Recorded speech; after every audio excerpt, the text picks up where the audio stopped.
Sounds fun. All right, Chhour. Chhour, you're on screen. Karen Chhour is in the news. Minister overrides Oranga Tamariki decision to pull funding from Bernardos. I haven't heard that in Bernardos. I have not heard that in such a long time. Bernardos helpline. Famously, last year, everyone was, during the budget, every minister in every sector was told, pull your purse strings because we can't afford it, find cuts. They basically said to every CEO, if they didn't replace them anyways, find cuts in your sectors because we can't afford it. So that's what they were doing. However, Oranga Tamariki went too far, and this headline came up, and Chhour's changed her tune a little bit. So the Minister for Children has overridden a decision by Oranga Tamariki to pull funding for a youth helpline and has told Oranga Tamariki to pause its current review of contracts with providers. June last year, providers were given little notice their funding from Care and Protection Agency would be reduced or discontinued as their contracts came up for renewal at in the new fiscal financial year. The process is now being investigated by the Auditor General.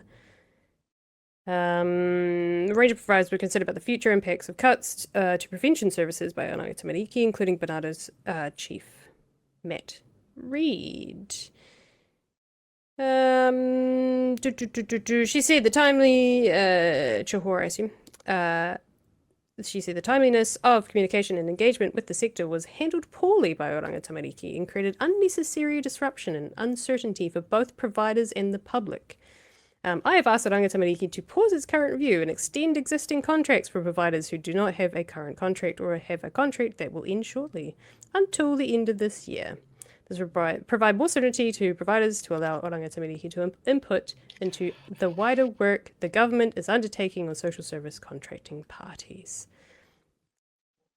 This is hysterical because it is not an unforeseen problem. I love that she's blamed Oranga Tamariki for the problem because they were following her instructions. Yes. That is their fault. A lot of these organizations that rely on this funding from OT, they have been screaming out since before Christmas that they needed some certainty about what was happening with their contracts. And it has been ramping up into the new year. So this is not something that's come out of nowhere. It's not something people haven't seen coming. The people that were doing the cuts were acting under the minister's instructions to find savings. But of course, this is part of the myth of these government departments being absolutely awash with all of this extra money. That there's all of these inefficiencies inherent in this bloated public sector. This is what they all told people. This is what they expected them to believe. And suddenly, remember those days where they said it wouldn't affect frontline operations? Remember that? Those happy golden times? Well, look, they've cut. They haven't saved enough money. They've got to keep cutting. So let's free the money from the cash cow. That is a direct quote that Karen Chhour described, that some of these groups were treating Oranga Tamariki as a cash cow. Are sitting there going, well, we can't do it anymore.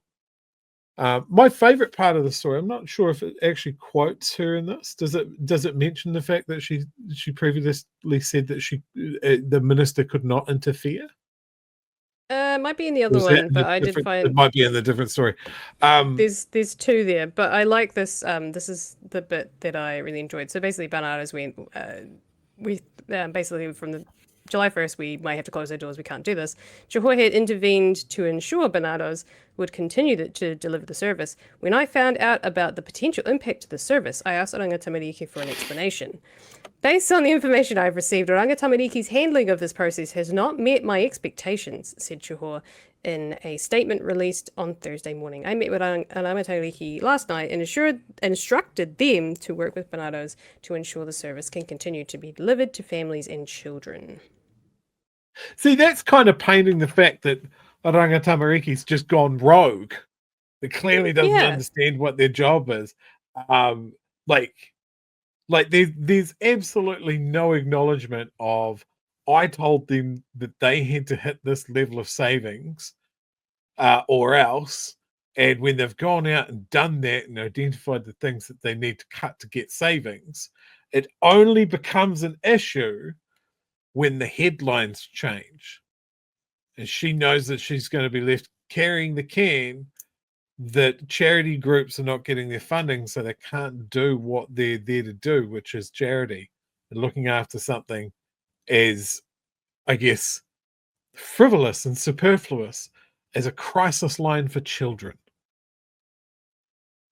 But the landlords had to have 23 their years. interest deductibility, so that's the choice that's been made. Choices, choices, choices, consequences. I can't see. It just says that she has intervened. That quote that I was Didn't talking say- about. Yeah, the quote that I like, there is an article out there, and I think it might have been stuff. here it is. Maybe Chhour you hit found it? back, saying Oranga Tamariki was right to review its contracts and claimed some charities treated the ministry as a cash cow. Yeah, the other phrase that I saw in one of their stuff stories, which was just chef's kiss to whoever put it together, was basically mentioned that previously Karen Chhour has said that it was inappropriate for a minister to interfere in funding requests and the allocation of funds.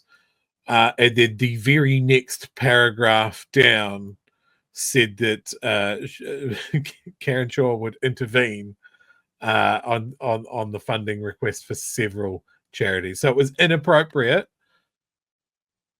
a few weeks back. Now it's completely appropriate that it's being pointed at her as being the reason that children's helplines are getting cut. Yeah. I've spoken a bit about leadership tonight, and leadership is owning things. Like, it's inspiring people to follow your example, and it's owning the things that are in your responsibility, whether they make you look good or they don't. You own them. If you were the leader for a group of people, whether it be a business or an organization or a sports team or something like that, if you're the leader and you tell them to do something and it works, awesome. You're the guy that did that. You know, that was my idea. My team implemented it. We're great. Hoorah. The flip side of that is, if you do the same thing, it doesn't work, you own the loss as well. You don't turn around and go, my team did it wrong.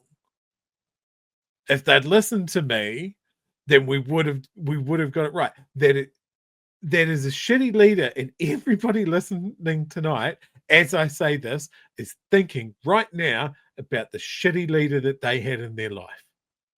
Whether it be someone in work or a community group or a school sports team or that sort of thing, you all have someone in mind. And that shitty leader, that archetype of a shitty leader, is leading this country right now. He's leading his party. He's showing his example to people. And it's, the buck only stops with me when it looks good. When it doesn't look good, blame someone else. And that's what we're seeing at every level. Every fucking government minister at the moment is doing this exact same model. We've been talking about it all night. We've been talking about it for the last 6 months to a year. It's so clear, the lack of leadership from these people. Yep. It's sad to see, especially when it affects children. But watch this space. I guess her budget's going to blow out. Maybe it's a good thing. Maybe her budget blows out. Maybe it's a good thing, because services that actually need to be funded will get funded. Yeah. Sad as it is that they were even on the chopping block, and there's probably a lot of people in that sector that feel very uncomfortable with the funding situation, which was definitely brought up with this whole chat last year. Look, well, shall we read some? I think it's a basic requirement of government. You know, one of the things that we expect from them is, let's say you've got one job, right? Let's pick one job of government is to have the structures and organizations in place to get a child from birth to adulthood in fucking good order, like fed, healthy, educated. That's it. There's your one job. Like, just do that. No, no one's going to argue it with you at that point. But yeah, the idea that a children's helpline was on the chopping block is just boggling. Like, imagine that. Hey, you're going to make some cuts into the department. I'm going to get some savings because my boss has mentioned to me. Where's the list? Oh, a children's helpline. Yeah, that can't be on this list. No way. Feeding poor kids, that also can't be on this list. Oh my god, nothing on this list. I can't cut any of this. These are all children. Oh my god, I'm a monster. My government is ghouls. I must leave this place and go and live in the mountains. Do no harm.